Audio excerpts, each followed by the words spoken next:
2023 was a pretty big year for me for Zwift Racing as well. Moving up into A category, joining Zwift Racing League, had a lot of things that I learned about racing this year. So I thought I'd also do my top 5 racing lessons from 2023. Here they are.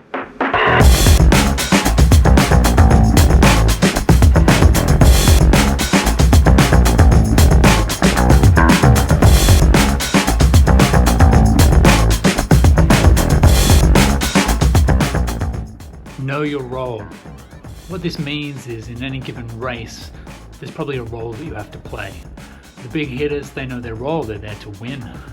But like in real life cycling, every rider on the team or in the race has a role to play. This might mean providing a lead out to someone in your team. This might mean gunning for points if it's a points race. I gave the analogy to some members of my team. It's a little bit like Formula One racing. Red Bull are there to win the championship. AlphaTauri are there to battle it out for 5th or 6th place. This is what I mean by knowing your role. Know why you're in the race and what you're competing for. Here are some examples from me from this year. In this particular race, there's a sprint straight out of the gate. I favour myself to be able to get in the top 10 and get some points on this particular sprint. So in both times where we raced on this course, that's what I did. Straight out of the gate, 800 watts until I could get some points across this line. Sure, it blew me up for the rest of the race, but I collected the points. I'd completed my role.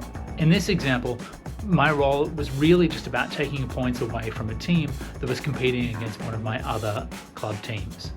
So if we can get places ahead of this particular rider, then we know that we're going to take points away from them in the overall points race.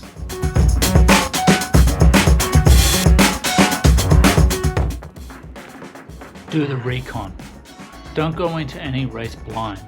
There are so many great resources out there on YouTube as well as on the web that are going to give you a bit of insight into what the course looks like before you actually have to race it.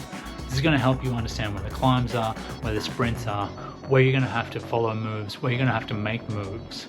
I got caught off guard a couple of times early in the season this year, where I didn't quite know what was the critical climb of the race. Getting dropped off that climb meant that I was out of the race. Whereas if I had have raced like that was the finish line, then I would have stayed with the pack and I would have bettered my position.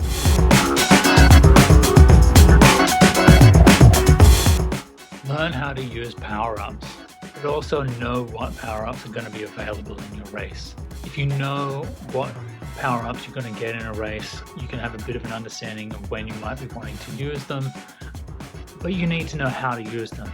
I got caught out a few times this year where the power-up feels like a saving grace. It feels like something that's going to get you back into the race, only for me to use it prematurely and not maximize the benefit.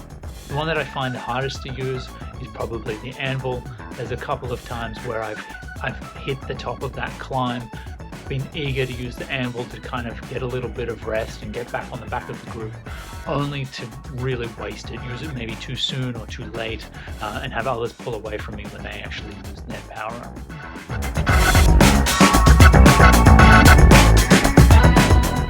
Don't be afraid of the upgrade. If your training goes to plan, you're going to get better. Your FTP is going to increase, and eventually Zwift is going to recognize this and increase your category. I experienced this year when I moved from B into A category. This was right around when I was planning to join Zwift Racing League. I was ready for B, I felt like I could keep up with the front of B, and then boom, I was in A. It stopped me from joining round 1 of the Zwift Racing League this year, and I kind of wish it hadn't have. Round 2, I got into Cat A.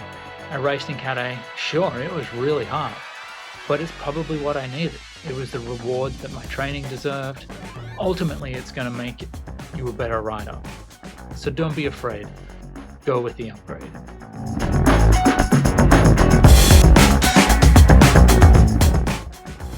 Join a team. I've been doing a fair bit of monthly racing over the last couple of years, and it's fine kind of racing by yourself.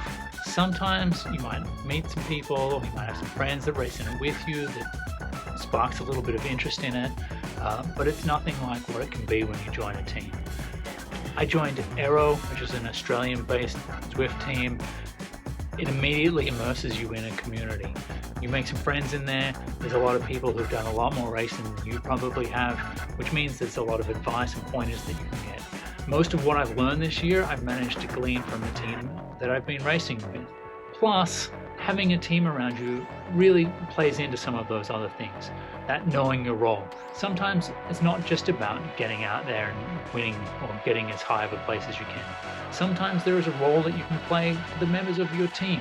And then you can share in the rewards of your team winning and not just being about personal gain. So that's it. Those are my 5 top learnings from racing in Zwift in 2023. Have you been racing in 2023? Have you been racing at all? What have you learned about Zwift racing that you could share? I'd love to hear about it in the comments. Until next time, see ya!